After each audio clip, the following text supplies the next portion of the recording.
This conference will now be recorded. Let's just to prove the point. Okay. Good. How was Tisha B'Av for everybody? Long. The fast was long. The day was long. Yeah, it's a heavy day. Yeah. It's a heavy day. I liked it coming at night praying here. It was like very, very touching. Feel more connected. Yeah. Yes. Yeah. Ryan and I, we missed each other. That's very interesting. Very Okay. nice. Okay. So you guys were here at night and also during the day? Yes. Yeah. During the day, it's heavy. It's heavy. It was a lot this weekend. We, after Sunday morning, went home and there was a Zoom on Aleph Beta, Rabbi Foreman. So did that at noon.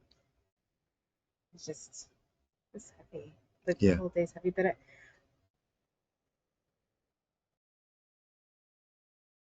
but there was such a. I think it just made somebody at work was trying to explain to me that there's a difference between, like, just having head knowledge or hearing. What was that? Was it? I think that was at work. Where it's like head knowledge, but it was Allah was sharing.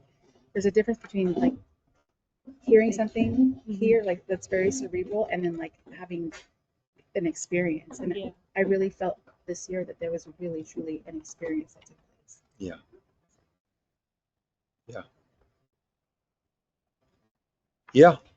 And I think especially this year with all that's going on in the world, and how it affects us Jews, I said to a group this morning that it's almost like our knock on the door of Jewish history. You read about so much Jewish history, about the persecution, and we used to read about it. Born into a generation where it wasn't in our faces. And growing up in New York, I had to deal with FU Jew boy, things like that, and a couple of fist fights that would break out. Not that I was a brawler, but someone throws some punches, you have to respond in kind. It wasn't pleasant. It wasn't fun. It was interesting. It actually gave me a sense of a whole different mentality. I was walking up, I was like 16, 17, walking along Main Street, Kew Garden Hills, New York. This guy sitting on the side there, and he looks at me and he says, "Sorry." Our eyes met. He said, "The way you're looking at me, I see you want to fight." I said, "Actually, I have no interest whatsoever in fighting. Like, why do I want to fight with someone? No, like, why would that be like on the agenda?" Right? He goes, no, you want to fight. Let's fight. So he gets into my face and we start punching each other. I mean, it's like why is this happening? But it was so interesting. When it sort of ended, I don't know why it ended. I don't know how it ended. I don't know how it started. Did you win? There was no win or lose. Did I win? So let's say I hit him 5 times and he hit only 3 times. I got hit 3 times in the face. Why is that a win? I mean, I think that's how a Jewish kid looks at it. Like, why is that a win? So afterwards, he said to me, like, "Oh man, I lost my ring. Come, help me find my ring." And I realized that for him, this would be like for me, a Jewish kid, having a basketball game and really going at it, a real tough one-on-one. And you might get scratched, you might be bleeding a little bit, you might have gotten an elbow, you're a little bit sore. But afterwards, you say, "Hey, I dropped my ring." Of course, there's a camaraderie that's built, right? And for him, this was a camaraderie that had been built. But for me, it was like, I hope it went down the sewer and you can follow it.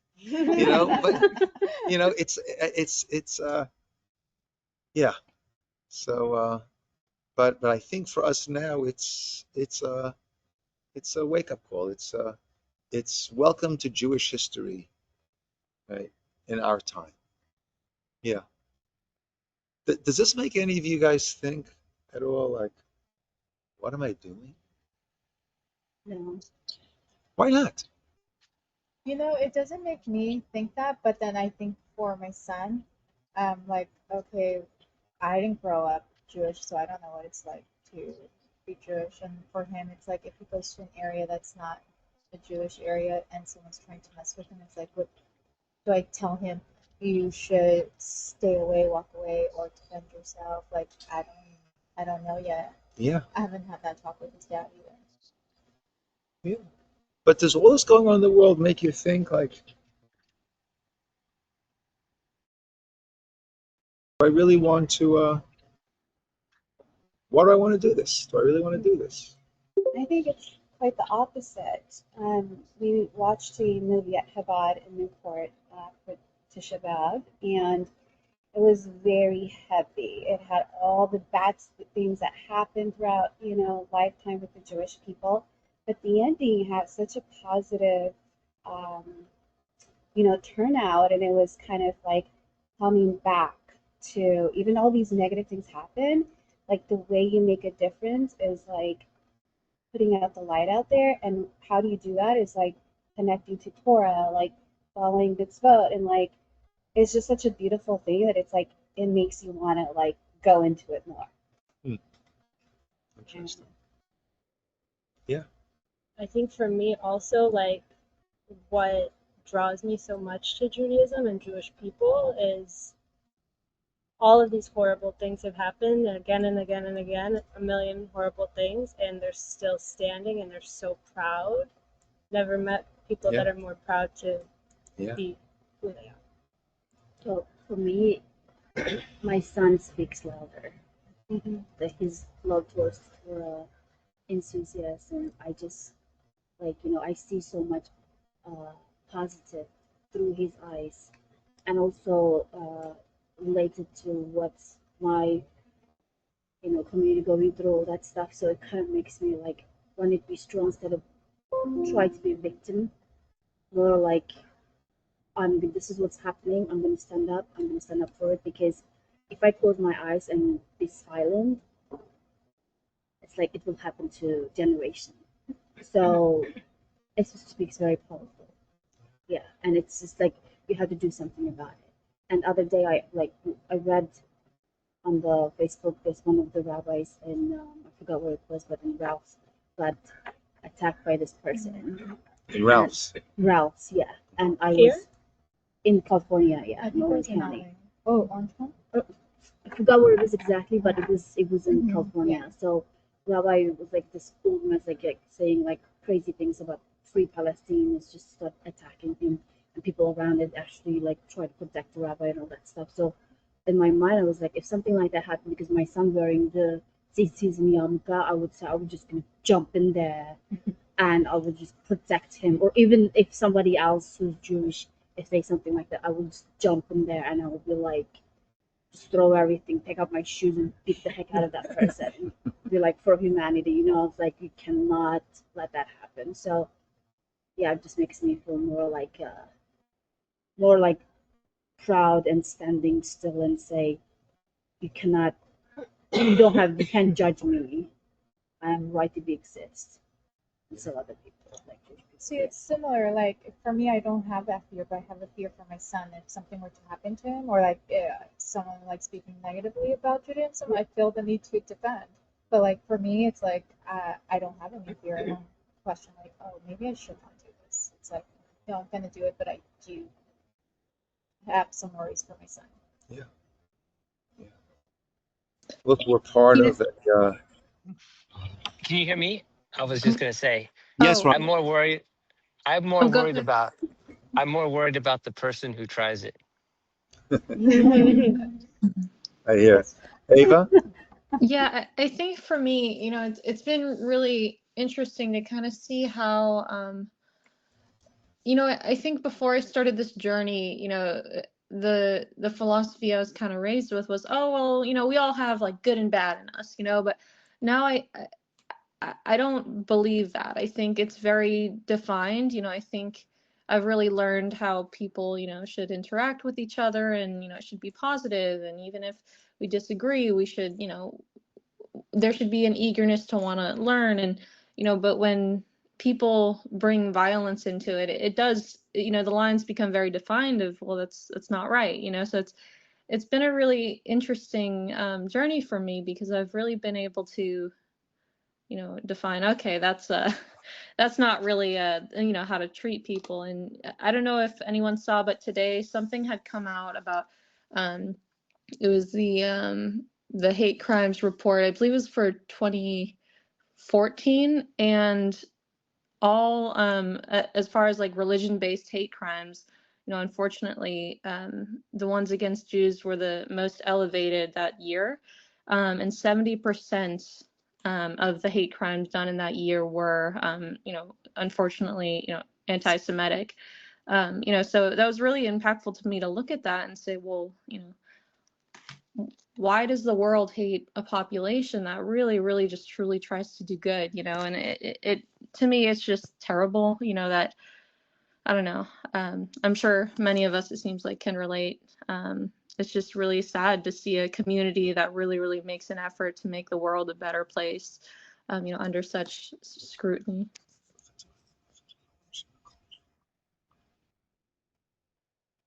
Yeah. Destiny, I spoke about this Friday night, the root is destination. And that we are heading somewhere. And where I see it, we have seen prophecies being fulfilled left and right. The very fact that we're back in Israel, that have returned, we see all these prophecies. And there is the master plan. And very often it is the antagonism from outside that makes us stronger on the inside, and makes us, so many Jews who, their passion was Black Lives Matter, their passion was Me Too, their passion was the LGBTQ plus, right? That was their passion, and they were there. And all of a sudden, when they're under attack, right, crickets, all of these organizations, right, and they realize that Wait a second. at our core, right, who do we need to be, and what do we need to fight for, and who do we need to stand with, and to rally for. And these are the challenges as we make our way through Jewish history. And at this time, it's a crucial time. I think these are our challenges now.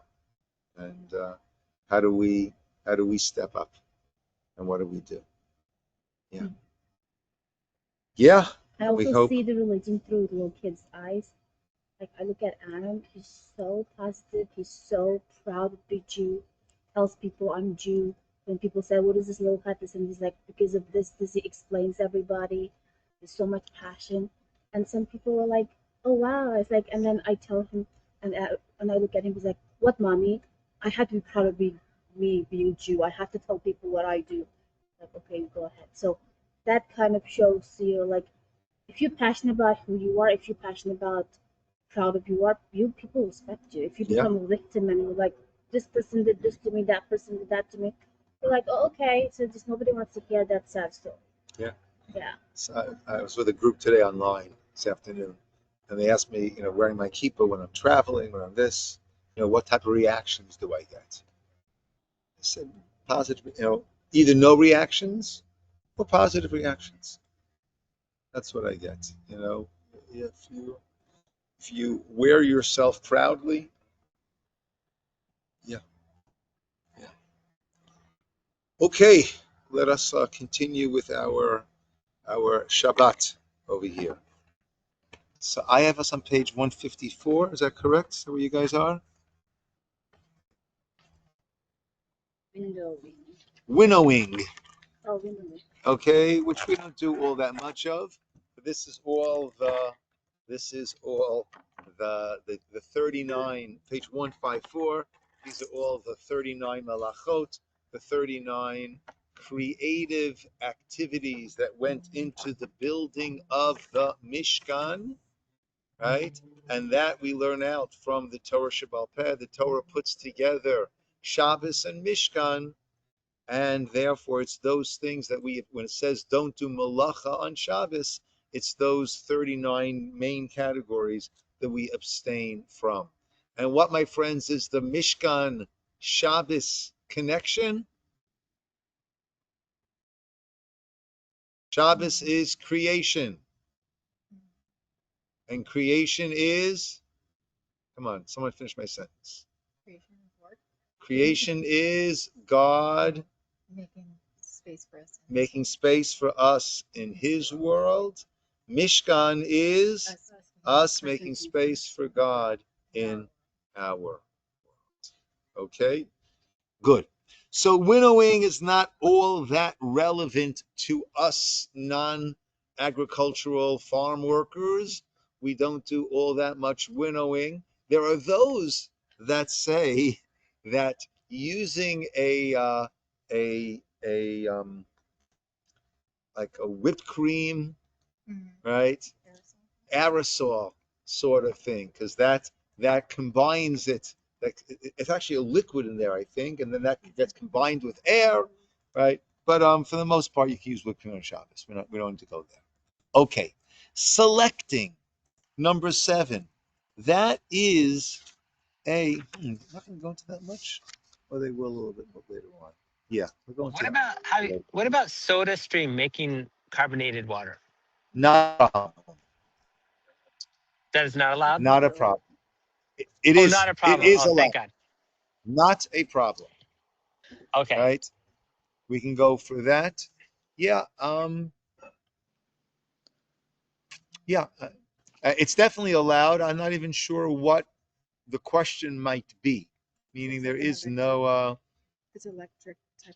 Oh, It's not. Oh, It's not electric, but you it, press the button and the yeah, gas, yeah. the carbon Yeah, you press the dioxide. button and the gas gets released. Not an issue. Okay. Okay. Borer, number 7, selecting. That is something that does come up on Shabbos, on our world of Shabbos. The malach of selecting involves sorting objects into different groups or separating unwanted matter from wanted matter. Forbidding activities include sorting out a mixed pile of objects according to their various kinds, straining liquids containing unwanted matter, soaking fruits or vegetables in a container with water so that dirt or other materials will either flow to the top or sink to the bottom, right? And the permitted way to select food from unwanted we described later, page 223. Okay, so this is something that does come up in our world. Let's say if you got a soup pot, right? So now if you're going to use a slotted spoon in order to take out any chicken or vegetables, whatever it might be in there, that will be a problem of selecting, of borer. Okay? When it comes to borer and food, so right, so he mentioned over here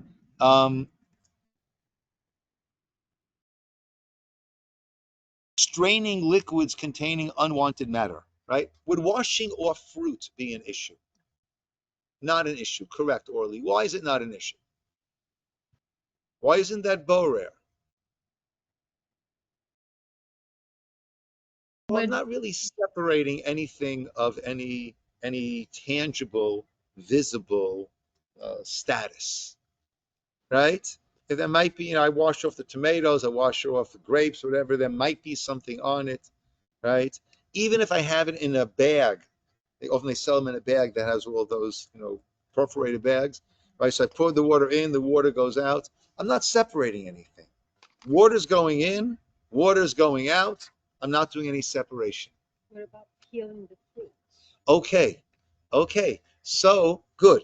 So peeling fruit, that might be an issue, right? Now we'll come to that in a second. Why it's not? You're allowed to eat fruits, but But if the, I the, don't like the skin. huh?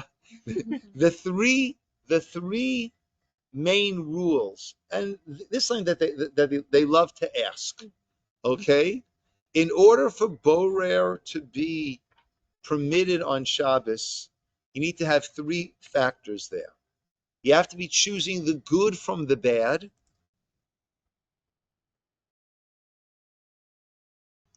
It needs to be miyad, which means for immediate usage, and it needs to be biyad, with your hand, as opposed to industrial, sort of separating. Okay? Now, your hand can also mean your fork, your knife, your spoon, as opposed to a sifter or something like that. So basically, as long as it is what we call derech achila. Derech achila means in the manner that we normally eat. As long as it's normal eating, so you're taking the good from the bad, right? You're doing it for immediate consumption, which means during the meal or right before the meal. And you're doing it with your hands or not with industrial tools. That's considered derech achila. Derech means the manner of achila, of eating. So now let's come to a banana, right? The only way to get at that banana or to get at that clementine or to get at that hard-boiled egg, the only way is you got to go through that peel, okay? So therefore, it's not a problem, even though you're taking away the bad from the good instead of the good from the bad, but that's the only way to get to do it, okay? What about an apple? What about an apple? If you remove the skin but with peel. Okay, so even that will be fine. Okay, because I thought you said it needs to be with your hands. Yes, but that's not like an industrial sort of separator. Okay, so you want to peel an apple or peel a cucumber or anything like that, right? That would also be allowed. That's all considered derech achila, right? But let's say I've got a whole thing of grapes, right? And some of them, right, are not so good, right? So pulling out those bad ones, right, in order to bring it out to the table, that's going to be problematic. Why?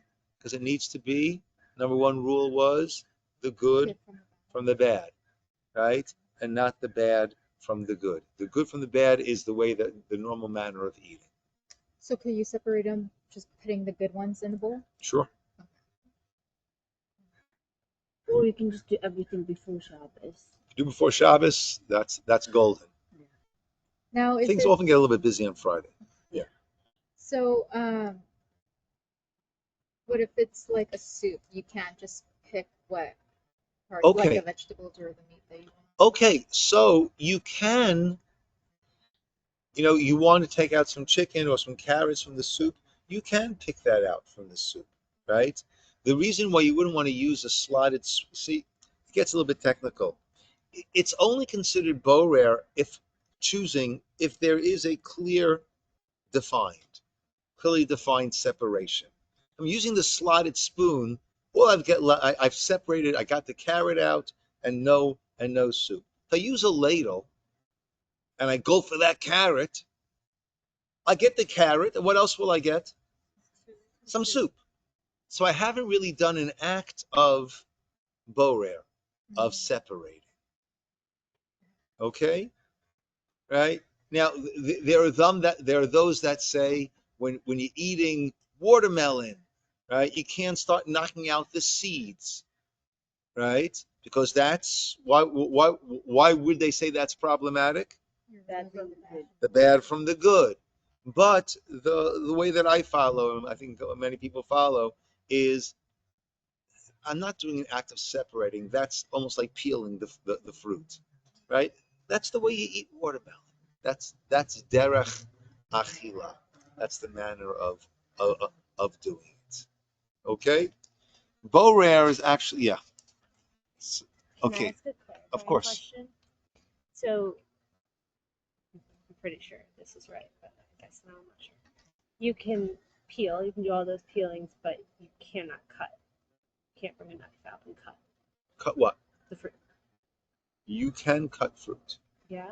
What you can't do is cut into very, very small pieces, because that would be considered almost like tochein, like grinding, right? Okay. But to cut something up, not a problem at all, right? What type of fruit are you talking about, Patricia? Any. Well, like, what if you're gonna cut some fruit for like 1-year-old or 2-year-old? You want to cut small pieces. Okay. Bite-sized pieces. So bites. It shouldn't be small pieces, Like, you right? shouldn't try to mince it like Correct. finely It chopped. shouldn't be minced. Yeah. Right. Yeah. For babies, we can mash up, a carrot or a banana or something like that. Yeah. And Okay. then when in doubt, maybe we should do it before Shabbos, right? When in doubt, we should learn the halachot, and if you're not sure, so then you do it before Shabbos, and you're pretty safe, right? So is all of this written in the Torah, or it's something that was So okay, like so the Torah says, don't do milacha on Shabbos. Okay, what is milacha? It doesn't define what melacha is, okay? But we have what's called the Torah Shebaal Peh. We have what's called the Torah Shebaal Peh, which is the oral teaching that was given to Moshe along with the Torah, okay? Meaning, when God was teaching Moshe the Torah and having him write the Torah, and he said, don't do melacha on Shabbos, if you're Moshe, right, and you hear God say, don't do melacha on Shabbos, what's your next question? what is malacha? What is melacha? Right? So the Torah Shebaal Peh is not these rabbinic things that they came up with. The oral Torah is, in its essence, the explanation, the definition of the Torah. It's like if you have a map and you have the legend, right? The legend is telling you what is the map saying. What is this distance? What does it represent in a map? When you see green, when you see yellow, when you see ridges, what does that represent?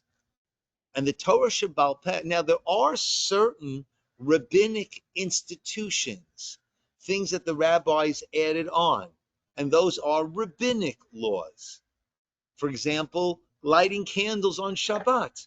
That is a rabbinic institution in order to build a sense of beauty and warmth and serenity and tranquility. That's something that the rabbis instituted. But over here, even though the Torah doesn't list all of these, the Torah says don't do malacha, and the Torah Shebaal Peh explains what does the Torah mean when it says don't do malacha. Oh, God said, Moshe, you might have noticed, wherever you're writing about Shabbos, you're also writing about Mishkan. So therefore, those 39 malachot that go into the building of the Mishkan, that is what the Torah means when it says don't do malacha. So the Torah does not speak about don't grind, don't sift, don't select, don't winnow. It says don't do malacha, and the definition of malacha is, as given to Moshe on Sinai, is those 39 malachot. In a similar way, the Torah says that we should have a sign on our hands and a totafot between our eyes. What's a sign? What's a totafot? So there, once again, the Torah Shebaal Peh explains that is the tefillin, and exactly what are the tefillin, and how are they made, and what are the requirements, and what goes inside of it, and how does it go inside of it? How is it sewn? So that is a Torah mitzvah of wearing tefillin. Though in the Torah, you're not going to find all of the details that go into the way our tefillin, familiar with tefillin? Yeah? I've seen. Yeah. Okay. So it's not going to go into exactly how do those tefillin look. But that's what the Torah meant when it said tefillin. How do we know that? That was the oral explanation given to Moshe, passed down to us generation to generation, and we have it, we access it in the Talmud. In the Talmud, that's where it has been written down for us. Okay? So no, the Torah doesn't speak about this particular selecting. Yes, it's the Torah that says we should not be doing that by prescribing, not saying don't do malacha, and this is the definition of malacha. Okay? And that's very important. That's very important to understand. We have the written Torah, Torah shebichtav, the written Torah, and we have the oral Torah. The oral Torah has within it some of the explanations of the Torah, and this is considered Torah law, Torah level, and also has those things that the rabbis added in. We'll come to muktzah later on. Muktzah is not moving certain things on Shabbos. That was a rabbinic institution, right? That would be a rabbinic institution in order to safeguard the laws of Shabbat. I mentioned lighting candles. That's a rabbinic institution. Okay? So all of that's considered part of Torah Shebaal Peh. Some of Torah Shebaal Peh is Torah law because it's simply explaining what the Torah means when it said you shall or you shall not, etc. And some of it is that which the rabbis instituted. Okay? Okay. I have Yes. a question regarding selecting before you move Yeah. on. So I see the little kid sorting out toys down here. But I was told at one point that you're like, say for instance, Friday's been crazy, right? As it usually is coming up to candle lighting time. It's just busy. Usually I try to have my clothes picked out for Shabbos day and get to it. Can I select an outfit come Shabbat morning? Okay. So using the rules that we said, what would you say? 3 requirements. Number 1, Good from bad. good from bad. So what you wouldn't do is go through the laundry basket and say, no, let me get rid of it. No, not this, not this, not this. But what you would do is, oh, I'd like to wear this. From the closet, just the one. Closet, laundry basket, wherever it might be, right? And that's for immediate usage. You're not using any industrial tools. So the answer is yes. Okay? And if it's not a mixture, if I'm not choosing from a mixture, this would come up when I was the summer that I met Natalie. I was working as a waiter in a hotel in the Catskill Mountains, right? And so they would Friday night, right? We bring in all of the dirty stuff, and they were non-Jewish workers, and they would wash or whatever, and then we get all of our silverware back, right? And we get it back, and it was in a big tablecloth, right? Still wet, and you kind of shake it, and it would basically dry. And then we had to put all the silverware, a big mixture of silverware, back into our waiter, whatever we call that, I forget what it was, our waiter station, into our station, right? In order to set the table the next morning, whatever it was, right? So I have this big mixture over there. To start picking out all the forks, that I would not be able to do. Even though I'm choosing what I want, forks, I'm doing it biyad with my hand, but it's not miyad. It's to put it away in the waiter stand as opposed to, right? But what I could do is I have it all spread out there. I pick up, I'm not choosing anything. I'm picking up this thing, knife, spoon, knife, fork, right? I'm just taking them one at a time, right? That would not be considered borer, okay? And with the kids, right? Yeah. So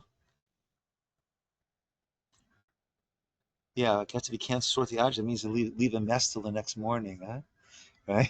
Just one day. Just one day. Just one day. Yeah, I used to come home sometime from a full day yeshiva, and usually, I know we have 7 children, and we had 5 boys from May '84 to May '91. There were 5 boys, so it was a busy house. It's a busy house, and they were still are active boys, active boys. But Natalie is amazing, still is amazing. But sometimes I would come home, and the house would just be like, and she would look at me and say, "They won." They won. Yeah, but yeah. Rabbi, on Shabbos night, if there's a bunch of toys scattered on Friday the floor, night. yeah, Yeah. there's a bunch of toys scattered on the floor. Do you just leave them there? No, like you can pick them up and. Yeah, you wouldn't start, getting, you could put them to the side, put them into the thing. You wouldn't start picking out this into that, that into that. But certainly we can make the house. Okay, so sometimes I'll go over to Lisa and Byron's house for Shabbos, and they have a playroom for all the kiddos. And then before I leave, I always help out to clean up that area. Should I, because she has specific areas for certain toys, should I? So again, I would say I would say it's like my silverware at the hotel, right? Right. I'm not choosing anything. I'm picking up the first thing here. Ball. Okay.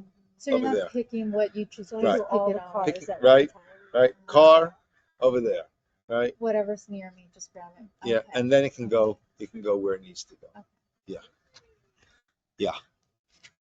Okay. Let's go to sifting. All right. Sifting on page 156. Malach of sifting involves separating objects into their different components or separating waste from food by shaking into a sieve or the like. That we certainly cannot do on Shabbos, because that would be not biyad, not with your hand. That's using more of an industrial tool. Okay, here's grinding.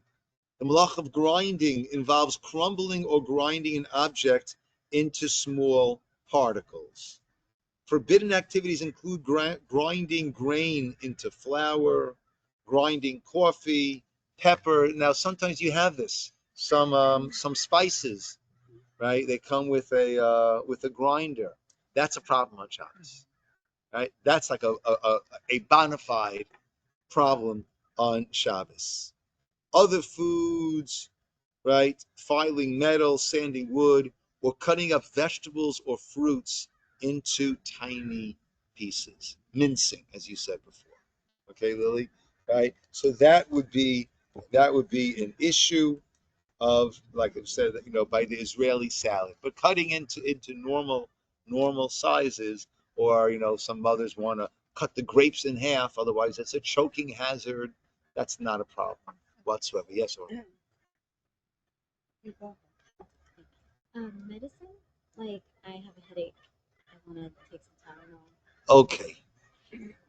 Okay. So medicine is an interesting topic, which actually is part of grinding. Okay, rabbinically, we are limited in taking medicine on Shabbos. We'll explain more in a moment. Okay, why?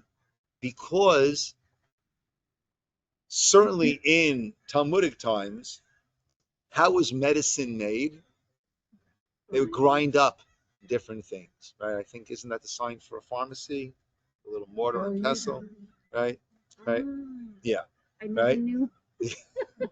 Right? Now, how many of you have ever ground up any medication? No. Never, right? Even if one were to grind up a pill and put it into applesauce, so your child, your son, right, would take it, even that would not really be a problem because it's already been ground up, right? Nevertheless, right, we do have this restriction on taking medicine on Shabbos. Now, one could rightfully ask, but the whole reason the whole reason given doesn't apply to us. The whole reason given, right? We don't grind up our medicine. We open up our medicine cabinet, take out the bottle of Tylenol, right, and pop a couple of pills in our mouth. We're not doing any grinding. So if the reason for grinding doesn't apply, then why does it still apply? And there, the understanding that we have is that the sages did not always give all of the reasons for these decrees. And therefore, sort of like a parent, right? A parent says, don't do this. Why? Because of this, right? That might not be the only reason. That's the reason they decided to give. That might be the only reason. Okay? So medicine, we are restricted in taking medicine on Shabbos. With that having been said, if it is something that a person needs to be taking on a daily basis, right? For their health and well-being, we do take medicine, right? Certainly antibiotics, anything like that, certainly take. Any serious medication a person needs to take, a person takes. If a person is sick, now of course, if a person is seriously sick, right? If it's a danger to life, then what do? Anything, everything. Yeah. Right? Right? Pikuach nefesh is called saving a life, overrides all of Shabbos. Keep this Shabbos, break this Shabbos, stay alive, and you'll keep many Shabboses in the future. Okay? So we're not talking about anything remotely close to pikuach nefesh. Right? Pikuach nefesh, if it's a danger of life, you call 911, you get into the car, you drive, right? Right? You take care of yourself. That's clear. If a person is considered to be sick, which means without this, I won't get out of bed. I've got this headache that if I don't take something for it, I'm all out of sorts, right? Then you take the medicine. It's only in a case where a person is not really considered to be a chola, right? I've got a cold, right? I'm doing a little sneezing, a little runny nose, a little congestion, right? It's not. I'm not staying in bed because of this, right? But I feel a little bit more comfortable, right? If I take some cold medication, take a decongestant, something like that. So then, in those situations, one would not take the medicine on Shabbos. Okay? Yeah. But thanks for bringing that up. That is a Gabrielle, you want to add something before? I was just wondering what why the difference in cutting tiny pieces Okay. and fruit and vegetables, because me as Mexican, we do a lot of tiny, Yeah. and some things. So the prohibition is grinding, right? Grinding is putting something into a very, very, very small particle, right? So cutting might not be considered an issue at all, But because cutting is not grinding. But if you do your Mexican, cooking style. yeah, right. So then that will become more. That is entering the realm of grinding, because grinding is defined as crumbling or grinding an object into small particles. So if I'm just cutting a vegetable, like you mentioned, no problem at all. Can I ask a follow-up? Because I'm just Sure. remembering one of the questions that they asked me, and now I'm like, I don't know. So they asked me the question about tea and making the tea concentrate before, but then they said, can you have cut a fresh slice of lemon and put it in? Okay. Oh. Okay. Wait, does this That's a connect with the cliche? Yes. Yes. Okay. So tea on Shabbos is one of their favorites. I know, and I feel like I got it, but then the lemon threw me off. Tea on Shabbos Yeah, you did is. not go over the lemon part. Oh, that's true. I did not. Tea on Shabbos is one of their favorites. Okay. So tea on Shabbos. Well, the problem. What would the problem be with tea on Shabbos? You're cooking, right? You're taking these raw tea leaves and you're cooking them. right? Now, normally, okay, there's what's called a kli rishon. Kli means vessel. Rishon is first, and that is that which actually cooked the food on the fire. And things going into a kli rishon cook. That's a serious issue. There's the kli sheni. That is, it was cooked in this pot, and now I poured it into something else. Now that's the kli vessel sheni. That's the second vessel. That normally does not cook because it cools things down when it hits the kli sheni. However, there's certain things that easily cook. Tea leaves is the classic example of those things that easily cook.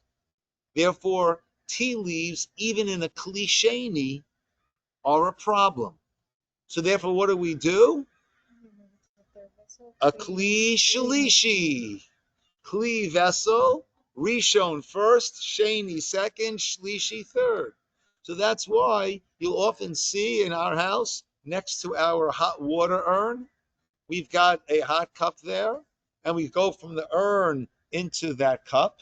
The urn is our kli rishon, our first. That cup is our second, and then we pour it into the teacup that a person will be using, kli shlishi, and then already you could put a tea bag in there, and it's not going to cook. That's the way. That's the easiest way to do it. The classic way to do it which they might have been asking for, was to make tea essence. What is tea essence? Before Shabbos, you make a super consecrated container of tea, right? You put in 15, 20 bags of tea, right? And you've got this super concentrate of tea.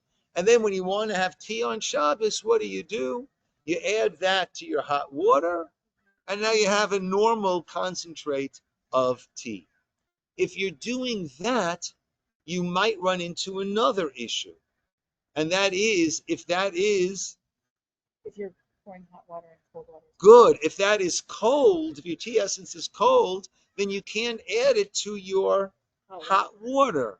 For the same reason that we don't use our hot water faucets on Shabbos. So when we do that, what happens? Hot water comes out, that's not a problem. The problem is to replace that hot water, cold water goes into your boiler and gets cooked. So too, you can't put that into your hot water. So the way to do it after you've made your tea essence is that you leave it on your blech, on your hot plate, so it stays warm the whole Shabbos. That's the classic way of doing it.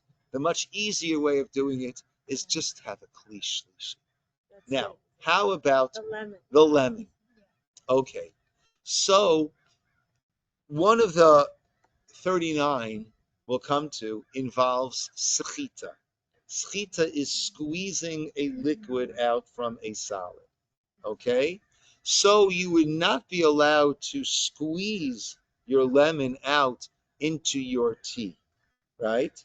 You could, I believe what you could do, you could drop it into your tea, right? You could drop it into your tea, and whatever seeps out will seep out, but squeezing it in, that would be a problem. What did they ask you, Trisha? That is not what I said. But are you allowed to cut the lemon then? Okay. Yeah. As long as you're not doing a Mexican cut. I thought you weren't allowed to cut, so that's what I said. Oh. I was like, if you pre-cut the lemon and then put it in the tree. Yeah, no problem in cutting, right? I'm positively very happy to hear that. Otherwise, it's going to be sparse pickings on Shabbos. I can't cut anything. Yeah, cutting is not a problem. Mincing is a problem, and that might be where the confusion came in. Okay. All right. We kind of went. Sorry. Go ahead. Oh, we kind of went over it last time in the last meeting, about the squeezing water. We were talking about toothbrush. Yeah, about the toothbrush. Yeah. Yes, Yeah. that did come up in that context. So we're gonna go over it again. We'll come to squeezing in and of itself. Yeah. So do we I'm so sorry. Do you have collection of what Vin gonna ask questions. I'm getting really nervous now. I was like trying to study now. I feel like I opened up a can of worm, like, you know, everything coming out, like this thing had 10 different stuff. I'm like freaking out. They like to ask about the tea. Okay. They like to ask about borer, choosing, Okay. and they're looking for the three things that I told you, right? Which is the good from the bad, miyad, right? Which means for immediate usage, biyad, which means with your hands, and that will include also fork, knife, spoon, etc. Any other questions you want to let us know that we should practice? Let us know, Well, Rabbi. okay, well, when it comes to brachot, they're going to ask you about The blessings. the before blessings. and They're going to ask you about blueberries. Wait, last time I think there was also you had to went over about strawberries.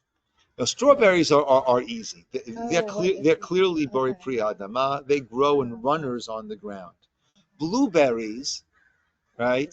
So I had taught everybody that blueberries were bori pri adama, and I was wrong. It's ha'etz. Yeah, because that's considered a bush. They also like to ask about bananas. Yes. Can you explain why bananas are ha'adamah? Good. I don't know why. Bananas are ha'adama, right? Now, there's the tree and there's the ground, right? Now, bananas seem to grow on a tree, but actually bananas grow on a bush, and that, right? There's no, this is a tree remains there, and out from it comes the fruit, and the fruit's gone, and the tree is still the same tree. Bananas is this bush that grows, and then it needs to grow again each time. So they like to ask about bananas. They like to ask about blueberries. But What they about both pineapple? grow on bushes. So how is one eighth and one adamah? Yes. It's one of those. Just because I said so. No, the blueberry actually is more of it remains year round. Yeah. Do they ask about Shaluach Haken? They usually don't ask about that. Okay. But we're gonna study it anyways. I'll make sure she's an expert. We can mention it. We'll make you feel uncomfortable, but that's not usually on the agenda. Yes, Shelby. Dropping the lemon slice into cliche me probably okay or Yes. Okay, so Shelby's bringing up a good point. If I'm dropping the lemon into my kli, then I might be cooking the lemon, right? But it's in a cliche. I wouldn't drop it into the coffee urn, right? Into the hot water urn, right? But into a cliche, and certainly into a cliche, that would not be an issue. and so it's tea, coffee, are there other sensitive Well, coffee is less of an issue because coffee is already, it's not usually not raw. Right? It's fine. Yeah, But right. But either way, in a kli shlishi is gold, right? Kli shlishi, kli vessel, shlishi the third one. So from the urn to a cup or two, right? For example, right, the soup, right? The soup goes from the soup pot, that's a kli rishon. If it goes into a soup tureen and then into your bowl, then you're gold. It's kli shlishi. Even if not, the ladle could also be considered a kli sheni, and then goes into your bowl. It's a kli shlishi, so you don't have to really worry about putting bread in or anything like that, or adding things into your soup. It's not going to cook in your kli shlishi. I'm going to run to davening, my friends. Okay. Now the problem I'm going to run into is that davening right now is 7:30, but it's beginning 5 minutes earlier each week. Okay. Are we okay starting a little bit earlier? Okay. Yeah. Well, so let's next week move to 6:15, and that should last us for a few weeks, and then we'll keep assessing after that. All right? Good. The pineapple tree stays a tree. Pineapple is Pineapple is no. No, pineapple is adama. The same as banana? I was getting that wrong also. Yeah. Pineapple's yeah. Now, if you get during the test, pineapple. Lightning bolts come down from the heavens. They expect you to get some wrong. Don't worry. Okay, be well.